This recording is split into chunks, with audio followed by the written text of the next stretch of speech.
नमस्कार, एक बार फिर से मैं आप सभी के सामने उपस्थित हूँ बेहद महत्वपूर्ण टॉपिक के साथ। और आज हम बात करने वाले हैं दुनिया की पहली न्यूक्लियर डायमंड बैटरी के बारे में। आखिर ये चर्चा में क्यों है, and it is a diamond battery. तो मुझे लगता है कि जिसको अलग से डायमंड नहीं खरीदना हो, बैटरी खरीद लेना, निकाल लेना, इससे डायमंड रिंग बनवा लेना। खैर, ये तो एक वाहियात बात थी जो मैंने अभी कही है। लेकिन आ जाते हैं इस वाले टॉपिक पे, क्योंकि ये बहुत ही ज़्यादा महत्वपूर्ण हो जाता है। चूँकि ये दुनिया की पहली न्यूक्लियर डायमंड बैटरी है, तो इसलिए आसार है कि आपके एग्जाम में पूछा भी जा सकता है।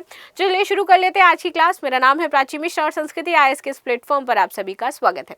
बाकी इस बैटरी को लेकर के आपकी क्या राय है ज़रूर बताना, क्योंकि ये बैटरी आपकी कभी खत्म नहीं होगी। मतलब ये आपकी लगभग 5000 साल तक नहीं खत्म होने वाली है। 5000 साल तक ये बैटरी चलेगी और छोटे छोटे डिवाइसेस को ये चार्ज करती रहेगी। इसकी लाइफ इतनी ज़्यादा है, 5000 साल तक की। आप लोग जिंदा नहीं रहोगे, लेकिन ये बैटरी जिंदा रहेगी। मतलब मैं भी नहीं रहूंगी, सेम बात।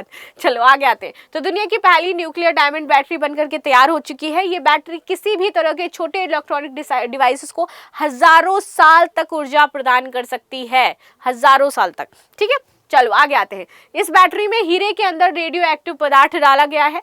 ये कार्बन 14 नाम के रेडियो एक्टिव पदार्थ हैं, जिनकी हाफ लाइफ होती है 5730 साल। ठीक है, यानी डिवाइस अगर इतने साल तक चल सकता है तो उससे ऊर्जा मिलती रहेगी। इंग्लैंड की ब्रिस्टल यूनिवर्सिटी के वैज्ञानिकों ने दुनिया की पहली न्यूक्लियर डायमंड बैटरी बनाई है। रेडियो एक्टिव पदार्थ और हीरा मिलकर के ये बिजली पैदा करते हैं। तो हीरा, क्योंकि सबसे कठोर होता है, हीरा सबसे सॉलिड मानते हैं हम, इसीलिए इसका यूज किया गया है इसमें। ठीक है, इस बैटरी को चलाने के लिए किसी भी तरीके मोशन की जरूरत नहीं है, यानी कि किसी भी कॉइल के अंदर मैग्नेट को घुमाने की जरूरत नहीं है। ये किसी भी पारंपरिक बैटरी या फिर बिजली पैदा करने वाले यंत्र से कई गुना बेहतर है आपकी। और इस बैटरी के अंदर रेडिएशन की वजह से इलेक्ट्रॉन्स तेजी से घूमते हैं, जिसकी वजह से आपकी बिजली पैदा होती है। ये ठीक वैसी ही है जैसे कि सोलर पावर के लिए आपके फोटोवोल्टिक सेल्स का इस्तेमाल किया जाता है। वैसे ही सिंपली यहाँ पर ये इलेक्ट्रॉन्स आपके वर्क करते हैं, जिससे फोटोन्स को बिजली जिससे जो फोटोन्स होते हैं वो आपके बिजली में बदल जाते हैं। आगे बात करते हैं। 2017 में बनाई गई थी प्रोटोटाइप इसकी बैटरी। तो इसकी जो बैटरी थी वो 2017 में सिर्फ प्रोटोटाइप बनाया गया था। जस्ट इन्वेंशन हुआ था और प्रोटोटाइप बना था, वर्क नहीं करती, ऐसा कुछ भी नहीं था। सिर्फ हमने इसका ऊपर का हिस्सा कि कैसे बनना है, क्या चीजें होनी, वो सिर्फ हमने डिजाइन किया था, बनाया नहीं था। तो प्रोटोटाइप बना था इसका 2017 में। इससे पहले निकल 63 के इस्तेमाल से साल 2017 में प्रोटोटाइप बैटरी बनी थी। लेकिन नई बैटरी को कार्बन 14 रेडियो एक्टिव आइसोटोप हीरे से बनाया गया है। ये रेडियो एक्टिव पदार्थ को हीरे के बीच में लगाया जाता है, जिससे बिजली आपकी पैदा होने लगती है।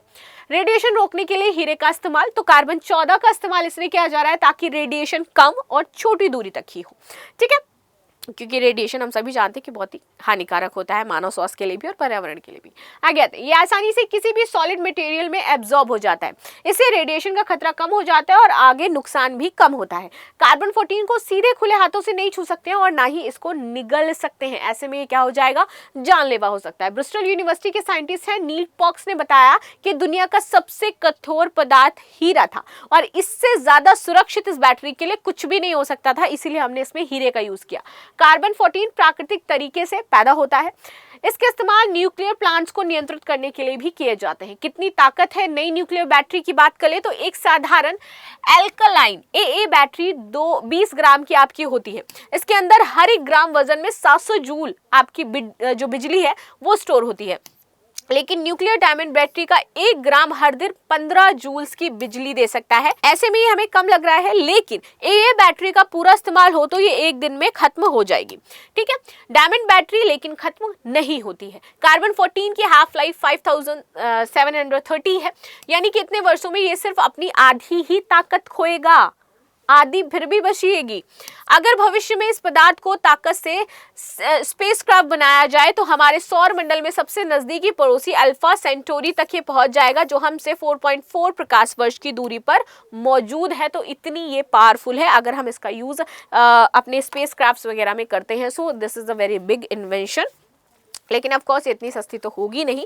सो देखते हैं भाई इसका क्या प्राइस है, क्या बात चीज़ें इसमें रखी गई हैं और ये आम जनता के लिए है भी या नहीं है। सो मिलते हैं नेक्स्ट क्लास में, तब तक के लिए धन्यवाद। लाइक शेयर सब्सक्राइब करना बिल्कुल भी ना भूलें and thank you so much.